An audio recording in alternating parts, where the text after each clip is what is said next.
I want to start off by giving our praises to Yahweh, Bahasham, Yahweh Shai, Bahasham, and Kakadash, giving double honors to the apostle and those great millstone, peace and blessings to both Christian truth and sincerity, and above bull. Alright, to Brother Apostle Kadash, I'm showing you another lesson.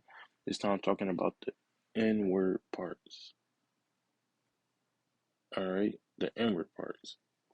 What are the inward parts? The inward parts, I'm not talking about your organs, I'm not talking about, anything physical. I'm talking about your characteristics. All right, because where are you really located on the inside, right? Your morals, the rules that you go by, all that is found on the inside. It's not going to be written out. They're going to be seen when you act on them, right?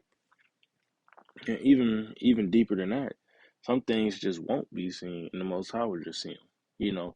You walking down the street, somebody not going to be able to just look at you and be like, "That's a humble dude." They're not going to be able to see humble when you just, your average day to day. They might see it, they might see you do something, be like, "That's a humble dude," but nobody's just gonna look at you and be like, "Oh yeah, he humble." Because it's not like red hair or muscles. You can't just see it off the rip, you know? This is 1 Samuel 16:7. But the Lord said unto Samuel, Look not on his countenance or on the height of his stature, because I have refused him. For the Lord seeth not as man seeth, but man looketh on the outward appearance, but the Lord looketh on the heart. All right, so the Lord looking on the heart. He looking at who you really are. As towards man, it's like, that you see who they glorify. They glorify celebrities. Why? Because they have money, jewelry, cars, women, carnal possessions, right? But the Lord, he looking on what really mattered. Your countenance, your spirit, who you are. This is Psalms chapter 147, verse 10 through 11. He delighteth not in the strength of the horse, he taketh not pleasure in the legs of a man. The Lord pleasure in them that fear him, and those that hope in his mercy. All right, you can't buy hope, you can't buy mercy, you can't buy fear of the Lord, right? Because they're not buyable. They have to be developed. Or they just have to be gifted to you by the Lord himself, right? Because these are things that cannot be bought. That's why the Lord take pleasure in them. It's not something that, a rich man could just, well, I'm just go buy fear of the Lord. No, it doesn't work that way, right?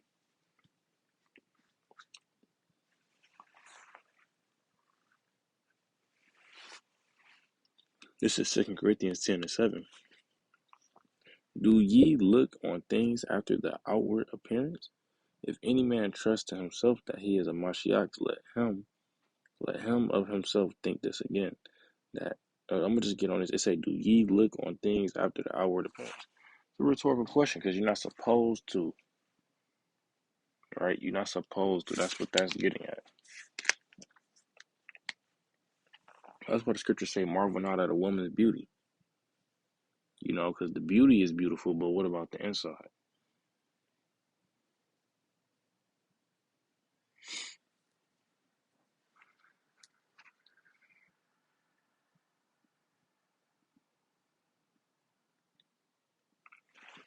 This is Isaiah 55:8. For my thoughts are not your thoughts, neither are your ways my ways, saith the Lord. All right, that's obvious. The Lord not, because look, the Lord look on the inward part. Men looks on the outward. They look at the clothes, the jewelry. All right, the flashiness. That's who they choose to lead. They like, oh, well, he gotta have it figured out. But that's not so. That's not the case because most of these rappers, singers, they drugged up, emotional wrecked, and they usually overdose or somewhere along the line, or they get shot and killed. That should go to show you that they not.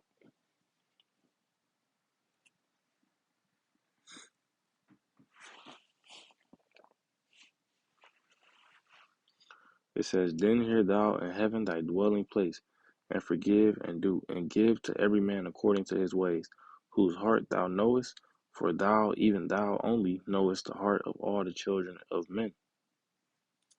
Only the Lord know, right? Even this even go for brothers. You don't like they say we is agents amongst us. This is real, right? This is real. You guys think about that. Like you might think that's a brother. Whole time he's a deceiver, a snake, a liar. This could really happen.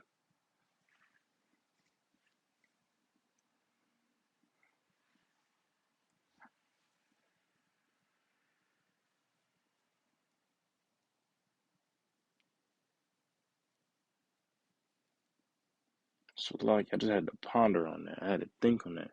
'Cause that's something worthy to think about. It's agents, liars, deceivers, and the only one that know is the Lord. Because he look on the inward part. This is First King 8:39. Then hear thou in the heaven by dwelling place and forgive and do give to every man according to his ways, whose heart thou knowest, for thou, even thou, knowest only the hearts of the children of men.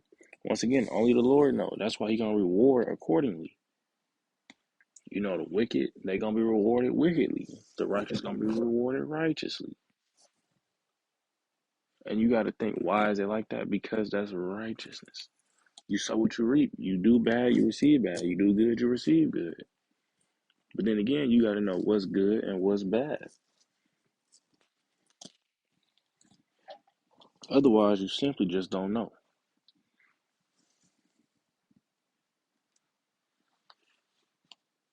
This is First Chronicles 28:9. And thou, Solomon my son, know thou the God of thy father, and serve him with a perfect heart and with a willing mind, for the Lord searcheth all hearts, standeth all the imaginations of thou. If thou seek him, he will be found of thee. But if thou forsake him, he will cast thee off forever. Right? But you see how I talked about search of all the hearts, a willing mind. These are things that you cannot see. These are inward parts. Psalm 7:9. Oh, let the wickedness of the wicked come to an end and establish the just, for the righteous God trieth the hearts and reigns. Our God is righteous. Why? He trieth the hearts. You know, he gonna try you. He not just letting anybody in. You know, Jake can see another Jake that's rich and be like, yeah, you can come chill with us because they think he gonna, make a way for them. Whole time he might be rich off of stealing and robbing.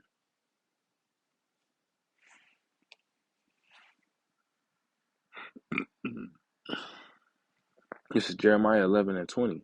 But O Lord of hosts, that judgest righteously, that triest the reins and the heart, let let me see thy vengeance on them, for unto thee have I revealed my cause.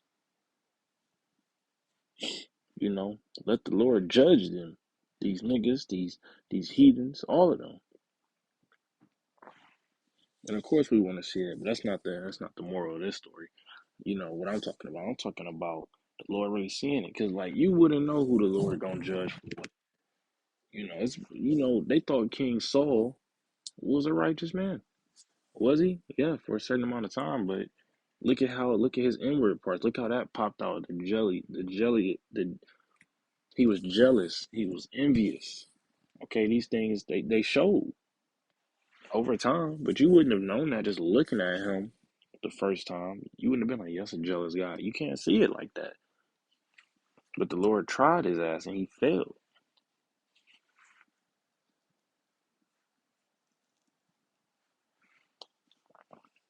I'm gonna end it with this. This is Acts 1:24. And they prayed and said, Thou, Lord, which knowest the hearts of all men, shew whether of these two has chosen. Only the Lord knows. Right? Why do you think they went to the Lord? Because the Lord is the only one that knows. He literally was choosing between two men. And the Lord showed his sign, and one was chosen, and one was not. Why do you think they asked the Lord? Because he knows. That's why the Lord gonna make the right decisions. He knows. And he knows based off of the inward part. He's not looking at my outside. But hey, I hope this was edifying. I want to give all praises to Yahweh, Bahasham, Yahushai, Bahasham, Karkadash. Giving double honor to the Apostle, Elders, Great Millstone. Peace and blessings, spread, pushing truth and sincerity, and abide.